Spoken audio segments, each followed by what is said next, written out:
I don't just talk about other people's stuff, I also make my own. Books in particular. To date, I have 4 books you can check out on Amazon. Operation Red Dragon: The Daikaiju Wars Part 1, Occult Mafia, Emerald of Maddox City, and the short story collection Assorted Absurdities, Tales of Kaiju Punk and Other Genres. Hop on down to the description for Amazon links to all 4 books. Enjoy whichever ones you read, and enjoy the video. Hello, ladies and gentlemen. I am the Omni viewer, and you know what? Considering how long this video is going to be, I think I'm going to do this one just a little bit differently and hand it off to someone else. You don't mean him, do you? He's about the only option we have at this point, Snazzy. Are you sure? He really gives me the creeps, and we've never handed a video off to him before. Not to mention, who knows how the original guy is going to take it. There's only one way to know for certain. We'll be handing the video off now. See you all on the other side. There are 2 common critiques often leveled against Godzilla vs. Kong. The first is that the film is a shallow, surface-level piece with no subtext of any sort. The second is that Mechagodzilla is an afterthought, an 11th-hour enemy thrown in just so both Godzilla and Kong can team up at the end. Now, perhaps both statements are true. Perhaps this movie really is just the cinematic equivalent of a thrill ride and nothing more, and perhaps Mechagodzilla really was just shoehorned in for no greater reason than to contrive a team-up. But what if there is more to it than meets the eye? What if I were to tell you that not only does Godzilla vs. Kong provide proper thematic closure to the monsterverse, but that Mechagodzilla is vital to providing that closure? To determine the extent of the subtext, we must first determine what paradigm the monsterverse has already established. Across the 3 previous films, one common attribute has been ascribed to the monsters: the aspect of divinity. Godzilla and Kong have both been referred to as gods by different human characters, while King Ghidorah and the Skullcrawlers are labeled as the devils who oppose them.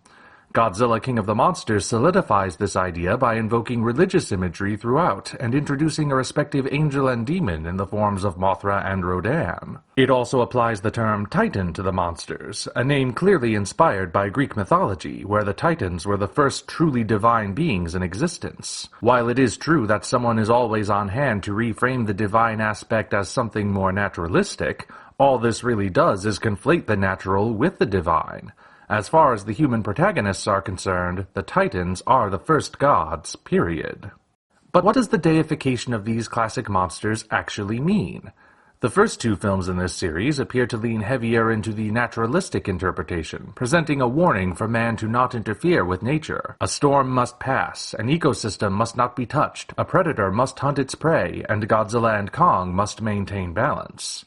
Yet despite this, we saw examples of humanity interfering on the Titans' behalf anyway, and that interference having a positive outcome even when it's just a small diversion that allows Godzilla or Kong to gain the upper hand.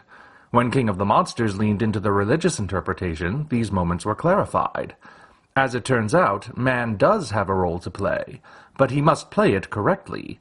In essence, man is part of the divine plan. Keep all of this in mind for later, as it will be important to understanding everything. With all of this said, there is an important distinction to be made between Godzilla and Kong, and that is how Kong is the more human of the 2. That's not necessarily surprising. Back when Marion C. Cooper made the first film, he envisioned Kong as embodying the primal spirit of man, that part of every human being who refuses to submit, that part which always fights for survival right to the bitter end. And his last stand atop the Empire State Building symbolized the last stand of the free primitive man against the modern world that seeks to contain him. Humanity was instilled in Kong's character from the beginning. Now, Kong as he appears in the monsterverse is reinterpreted through the lens of divinity just as Godzilla is, yet a specific moment is included to humanize him. It comes when Team Packard discovers the bloody handprint on the rock face, and for an instant, Bill Randa silently equates the wound suffered by Kong to the wound on his own right hand. Despite his belief expressed earlier that monsters only know how to destroy, he suddenly detects a hint of humanity within Kong, one he appears to be uncomfortable with. James Conrad and Mason Weaver also appear to see humanity in Kong, but they accept it rather than struggle with it, hence why they make a point of saving him. Just as significant as having a moment of humanization in Kong Skull Island is noting how such a moment does not exist in either of Godzilla's solo movies. There are moments where Godzilla is portrayed in a sympathetic light, and moments where he is revered, but never a moment where someone recognizes humanity within him. Godzilla is framed as something more than human, a truly divine being beyond anything we could ever feel total kinship with. Godzilla represents God at his most unknowable. In fact, when Gia signs Godzilla's name towards the end of Godzilla vs. Kong, her gestures appear to be a combination of the sign for dinosaur and the sign for God, a detail which should leave little doubt as to the intention. Perhaps viewing both Godzilla and Kong as gods is only part of the picture. Perhaps Godzilla is the true god, while Kong is at most a demigod, something between divinity and humanity. However, he is a decidedly modern take on the demigod concept if this interpretation is true. In ancient Greek mythology, most heroes were demigods, sired by Zeus himself, and their divinity was respected and allowed them to ascend to godhood upon their passing. In modern times, when humanism has solidified itself in the zeitgeist, Greek heroes are more likely to embrace their human sides when appearing in popular culture. Consider Disney's Hercules, who, at the end of his film, chooses a mortal life with Meg over an immortal life on Mount Olympus, feeling that immortality would be empty without her. Also consider the remake of Clash of the Titans, where Perseus holds a personal grudge against the gods and always frames his accomplishments as victories for mankind, even when help from the gods is essential. Like Hercules, he also rejects the offer of godhood when it is offered. Even our modern myths embrace this idea. In the second Guardians of the Galaxy film, Peter Quill is offered immortality and omnipotence by his father Ego, and when told that he will lose it all and become a normal mortal human if Ego dies, Quill simply replies, quote, "What's wrong with that?" He rejects his divine side in favor of his human side. This idea of valuing humanity over godhood is widespread indeed. At the beginning of Godzilla vs. Kong, we are immediately presented with a reframing of Kong in this light. Everything in the opening sequence, from Kong's mannerisms as he wakes up to the licensed song underscoring his morning routine, depicts him as human. Indeed, he is more human here than he was the last time we saw him. The immediate contrast is presented when Godzilla shows up, attacking a coastal city seemingly unprovoked. Here, he is portrayed as more monstrous and inhuman than before. Right off the bat, a line is drawn to separate the two, and with the drawing of that line, Kong is suddenly seen as the last hope of mankind against a vengeful, uncaring divine force. Humanity believes it is faced with a conflict of man against God, and Kong the demigod becomes man's emissary in this fight. As Nathan Lynn puts it, quote, "We need Kong. The world needs him."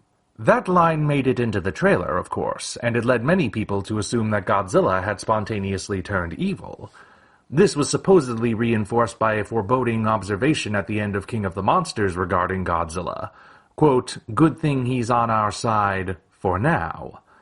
However, this belief could only be substantiated by ignoring everything else the MonsterVerse had established up to that point. You may recall that the first two films in the series presented scenarios in which it was necessary for Godzilla and Kong respectively to win, but humans had to run interference for victory to be achieved.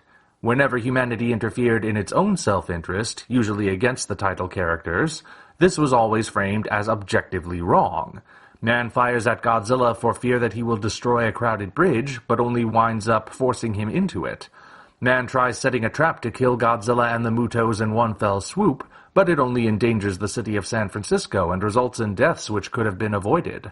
Man attempts to end Kong's life, and Ramarek rises to wreak havoc on Skull Island. Man uses a dangerous new weapon in hopes of killing Godzilla and Ghidorah, but it's the invader who survives, as the only being who could oppose him is mortally wounded. Even an attempt to correct this mistake does not go as planned, for when Godzilla is revived by a nuclear blast, he becomes so saturated with energy that he could potentially die a second time, and a number of steps must be taken by man and monster alike to avoid it.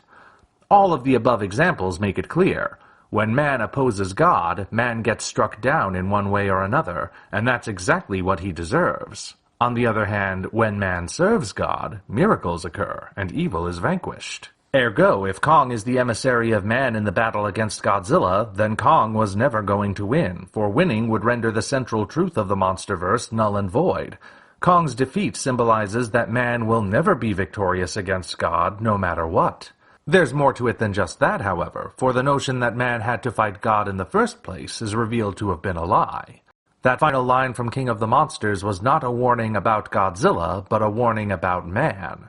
If Godzilla were to turn against humanity, he would do so because man had stepped out of line and had to be put in his place. In King of the Monsters, Serizawa makes it clear that for man to coexist with Godzilla, subservience is required. Quote, "So you want to make Godzilla our pet?" "No, we would be his." Not many people would see this as a good thing, since the term pet implies total subservience to a greater being, and that goes against a humanist view of the world where man is the pinnacle of existence. When you really think about it, though, being a pet isn't such a bad deal. You have a roof above your head, a steady source of food, and access to medical care. All you have to do is not chew on the couch or relieve yourself on the rug. If you do, you get scolded. This is the dynamic Serizawa proposes. Godzilla will protect us and keep the world a safe place for us to live comfortably, but it's his house, so we must live by his rules or face the consequences. Walter Simmons, introduced in Godzilla vs. Kong, doesn't like that system. Similar to Kong, he has the ancient primal desire to be free, to live without fear of a vengeful god smiting him. And so, to free himself and the rest of mankind from this perceived oppression, he makes his own emissary in the fight. He makes Mechagodzilla. Yes, Mechagodzilla is humanity's second representative in the war against God. You might even say that, being the product of technology, he embodies something quintessentially human. While Kong is the primitive man who lives free in the wild, Mechagodzilla represents the modern man who uses technology to subjugate the world. Another way of putting it might be that Kong represents the man who lives in a purely natural state, while Mechagodzilla represents the man who lives in an artificial state. Don't believe me? Think I'm reaching? Note how Mechagodzilla has a more humanoid torso than the bear-like body of the beast he's modeled after. He is a false god sculpted in man's image while simultaneously blaspheming the true god. Note also how the original plan is for him to be controlled by a human mind. These are all deliberate choices meant to make man superior to God. However, the incorporation of Ghidorah's remains into the device clues us in that this is an evil desire, one which can only lead to ruin if implemented, for defying God is the devil's primary goal. So, Mechagodzilla exists as the ultimate symbol of artificiality and man's rejection of God, and since Godzilla represents God in this series, the two stand diametrically opposed to each other. Mechagodzilla's presence is purely a destructive one. He must not be allowed to exist lest the world be destroyed. But there's a problem. Godzilla cannot be the one who stops him. True, the previous films have made it clear that Godzilla will play his role in the natural order regardless of anything else. If he must defeat his opponent and there are people in the way, that's just too bad for them. Godzilla will not hurt them intentionally, but he will not make a point to avoid stepping on them if they don't get out of his way. However, King of the Monsters establishes that Godzilla has a special bond with the human race, one which humanity has forgotten, but he has not. Even after millions of years, he could choose anywhere in the world to rest, yet he chooses an ancient temple made for him by humans. Victory against Ghidorah is only achieved because Godzilla and humanity work together, reforging that symbiotic bond that had been previously lost. The alpha signal that all Titans respond to is a fusion of Godzilla's roar and a human voice. There is a bond here which makes Godzilla and humanity inseparable. As it turns out, Godzilla will not step on us if we follow him. Yet despite the overwhelming evidence that man and Godzilla are important to each other, certain factions of man still choose to rebel. Quite frankly, Godzilla has no specific qualm with man in Godzilla vs. Kong. His target is Mechagodzilla, who is now a reincarnation of King Ghidorah. Yet if Godzilla destroys Mechagodzilla, nothing is truly accomplished in the long term. Quelching one act of rebellion is a temporary solution. Man will continue to rebel and draw Godzilla's wrath, which might eventually lead to extinction. So as the movie hurtles towards the finale, it reaches a thematic impasse. Mechagodzilla, the symbol of the rebellious artificial man, cannot win, for this would doom the world. Yet Godzilla, the symbol of God and untouched nature, cannot be the one who defeats him, for this would undo the central truth of the monsterverse. How then can this battle be resolved?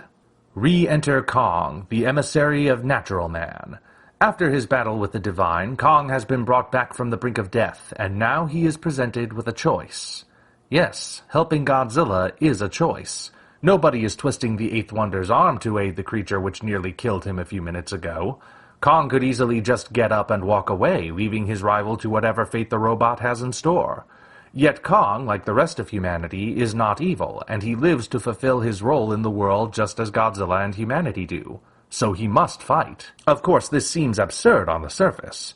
If Kong cannot defeat Godzilla, and Godzilla is currently getting his tail handed to him by Mechagodzilla, how can Kong possibly win? The answer is, he can't.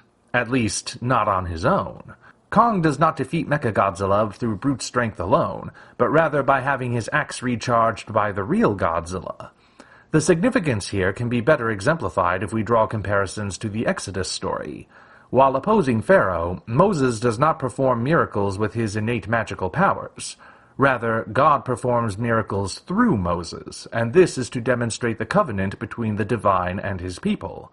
A being as omnipotent as God does not need a human conduit to bend the laws of reality, but having one makes his actions personal. It shows beyond a doubt whose side God is on. Ergo, Moses becomes an icon who draws people to God and opposes the false gods of Egypt.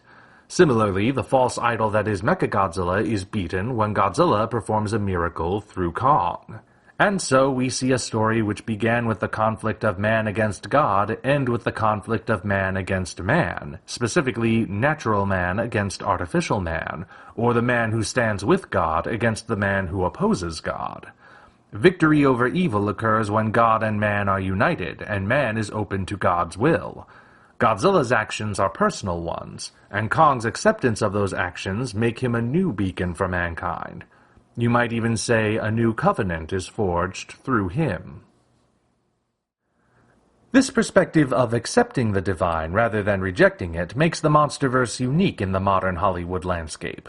Many popular films these days show an aversion to divinity, even an outright contempt for it. In the Marvel Cinematic Universe, it took 7 years and 5 appearances for Thor to be fully acknowledged as the Norse god of thunder, but immediately following the film which embraced his divinity, he was torn down and made a laughingstock, and plans are in motion to have him replaced. There's the aforementioned example of Peter Quill rejecting his divine heritage not just because his father has evil intentions, but because he sees mortality as worthier than divinity. The vilest adversary faced by Captain Marvel in her solo film is an omniscient computer revered by the Kree as essentially a divine machine, and in rejecting its influence on her life, she is finally set free. Even Thanos, the ultimate villain of the series, is treated by his followers as a godlike being.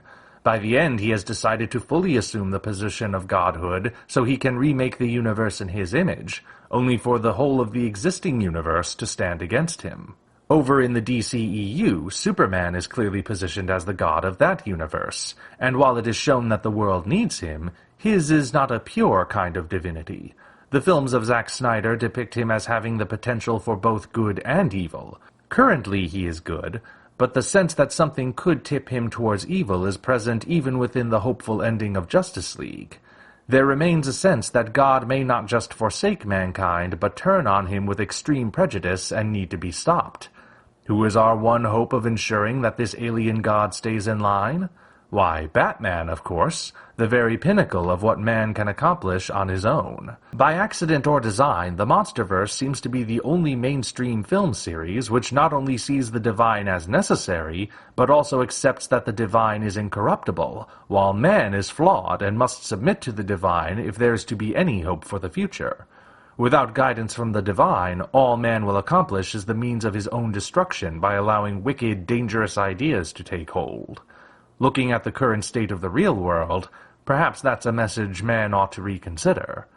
Yet regardless of your own cosmological beliefs, these themes do not prevent Godzilla vs. Kong from being a fun bit of escapism. Anyone can watch this movie and simply enjoy the thrill of watching two giant monsters duke it out in Hong Kong. If you look a little further, though, you might find that what initially seems like a shallow puddle might be deeper than you initially thought.